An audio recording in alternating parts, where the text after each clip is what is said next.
मराठा समाजाला आरक्षण मिळण्याच्या संदर्भात आज विशेष अधिवेशन बोलविण्यात आलेलं होतं. या विशेष अधिवेशनामध्ये मराठा समाजाला शैक्षणिक आणि सामाजिक 10% आरक्षण दिल्याची घोषणा करण्यात आलेली आहे. या सगळ्या प्रश्नावर बोलण्यासाठी आपल्या ठिकाणी यासोबत सर्वसामान्य मराठा नाशिककर आहे. नेमक्या मराठा समाजाच्या आरक्षणाचा जो प्रश्न आहे तो नेमका सुटला आहे का हे बघणं देखील तितकंच महत्वाचं ठरणार आहे. तर गेल्या अनेक दिवसांपासून कुणबी मधून आरक्षण पाहिजे अशी मागणी होती, मात्र त्याचं काय झालं या सगळ्या प्रश्नांची उत्तरे हे आपण मराठा समाजाच्या कार्यकर्त्यांकडून या ठिकाणी जाणून घेणार आहोत. मराठा समाजाला आज आरक्षण मिळालं, 10% आरक्षण देण्यात आलेले. सामाजिक आणि शैक्षणिक मागासलेपणाचं सिद्ध करून राज्य सरकारने हे आरक्षण दिलेलं आहे. एक मराठा कार्यकर्ता म्हणून नेमकी आपली पहिली प्रतिक्रिया काय आहे? मुळात हे आरक्षण पहिल्यांदा मिळालेलं नाही. याच्यापूर्वी पृथ्वीराज चव्हाण मुख्यमंत्री असताना मिळालं होतं आणि त्याच्यानंतर फडणवीस असताना मिळालं होतं. आता जे मिळालंय तर हे आम्ही न मागणी केलेलं आरक्षण मिळालेलं आहे. आम्ही 50%च्या आत ओबीसीतून आरक्षण मागत होतो. त्याचं कारण असं का ज्या वेळेला आम्ही ओबीसीतून मागणी करतोय त्यावेळेला आमच्या नोंदी पण सापडल्या. 57 लाख राज्यामध्ये नोंदी सापडत असताना आणि त्या पण 1902 पासूनच्या 1967 पर्यंत. तर मुळात ह्या नोंदींच्या आधारे जो मोर्चा आमचा वाशी मार्केटला गेला होता आणि त्या मार्केटला गेल्यानंतर मुख्यमंत्र्यांनी जे आम्हाला आश्वासनं दिले त्याचे काही GR काढले, काही अधिसूचना काढल्या, तर त्या सगळ्या सोयऱ्यांच्या संदर्भाने ज्यांच्याकडं नोंदी मिळत नाही अशा मराठा समाजाच्या माणसांसाठी आरक्षण मिळण्यासाठी सगळ्या सोयऱ्यांचा जो कायदा करायला पाहिजे होता, खऱ्या अर्थाने आजचं अधिवेशन त्याच्यासाठी बोलवलेलं होतं, परंतु सरकारने मराठा समाजाच्या तोंडाला पानं पुसलेले असं माझं मत. कुणबी आरक्षणातनं कुणबीमधून आरक्षण मिळावं अशी देखील मागणी होती, मात्र आता कुणबीमधून आरक्षण मिळण्याच्या प्रश्नासंदर्भात नेमकी तुमची पुढची भूमिका काय असणार आहे?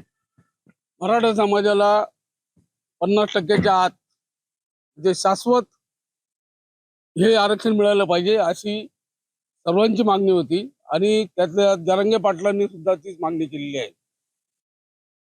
वाशी मार्केट येथे माननीय मुख्यमंत्री यांनी जरांगे पाटलांना जी नोटीस दिली त्या नोटिसीमध्ये याचा स्पष्ट उल्लेख आहे की आम्ही तुम्हाला सगळे सोयरे आणि त्याचप्रमाणे 50%चं आतील आरक्षण देऊ.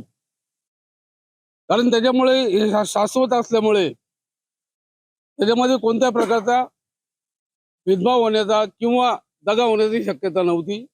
कारण ह्या कुणबी आरक्षणामुळे जवळजवळ 58 लाख ते 60 लाखापर्यंत नोंदी सापडलेल्या आहेत आणि त्या नोंदींची अंमलबजावणी करावी आणि त्या संबंधित लोकांना प्रमाणपत्र मिळावं ही एक आमची मागणी होती. आणि त्यासाठी आज महाराष्ट्र गव्हर्नमेंटने जे अधिवेशन घेतलेले विशेष अधिवेशन, त्या अधिवेशनमध्ये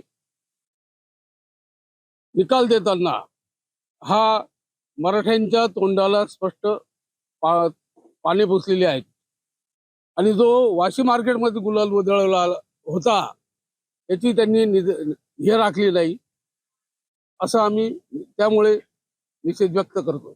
आता जे आरक्षण दिलेलं आहे ते कोर्टात टिकेल असं तुम्हाला वाटतंय का? नाही, कोर्टात टिकणार नाही, कारण संविधानात दिलेले 50%च्या वरती जे आरक्षण असतं ते कोर्टात टिकणारच नाही. कारण घटनेनुसार 50%च्या वरती आरक्षण दिलं तर ते टिकत नाही. या सरकारने दरवेळेस सारखा लॉलीपॉप दिलेला आहे. या अगोदर पण नारायण राणे समिती असेल, नंतर फडणवीस असेल म्हणजे गायकवाड कमिटी असेल, यांनी पण मराठ्यांना मागासवर्गीय आयोगातर्फे अहवाल दिला होता. तो विधान भवन आणि विधान परिषदेत पास झाला होता. त्याचप्रमाणे आज पण झाला. पण काय होतं माहिती का, सरकार जेव्हा निवडणुका येतात म्हणजे लोकसभा असेल, राज्यसभा असेल, याच्यासाठी निवडणूक आल्यावर सरकार हे मराठ्यांना एक गाजर देतं आणि नंतर कोणीतरी सदावरच्या सारखा माणूस येतो आणि तो स्टे घेतो आणि आरक्षण रद्द होतं. पुन्हा आता या मराठा आरक्षणा प्रश्नी तुमची पुढची भूमिका काय असणार आहे? खरं तर या आरक्षणाच्या विरोधात आता देखील काही व्यक्ती ज्या आहेत त्या कोर्टामध्ये गेलेल्या आहेत. तुमची सर्वात पहिली मागणी जी कुणबीमधून आरक्षण मिळालं पाहिजे आणि सरकारने आता 10% आरक्षण दिलेलं आहे, याबाबत तुम्ही समाधानी आहात का? बिलकुल समाधानी नाहीये. यामध्ये सर्वात स्पष्ट मत असं आहे माझं की आम्ही मागतो एक आणि ते देत आहे दुसरं.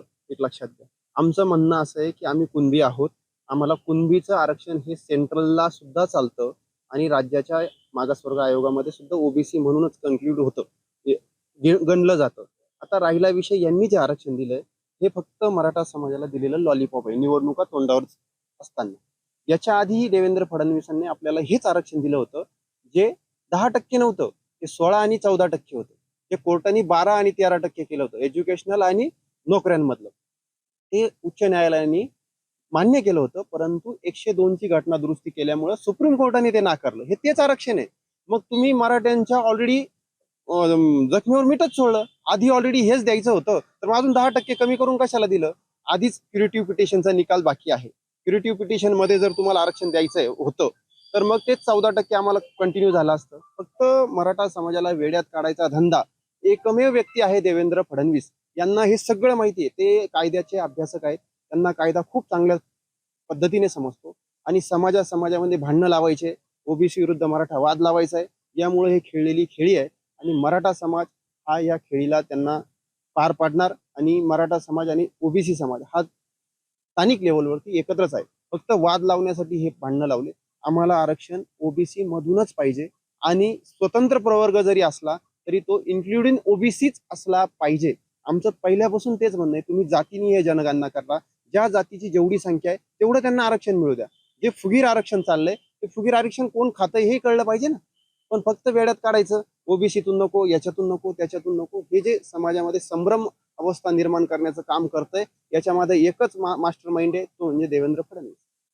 मराठा समाज हा आर्थिक मागासलेला आहे, मात्र सामाजिक मागासलेले पण नाही असं देखील गुणरत्न सदावर्ते यांनी सांगितलेलं आहे.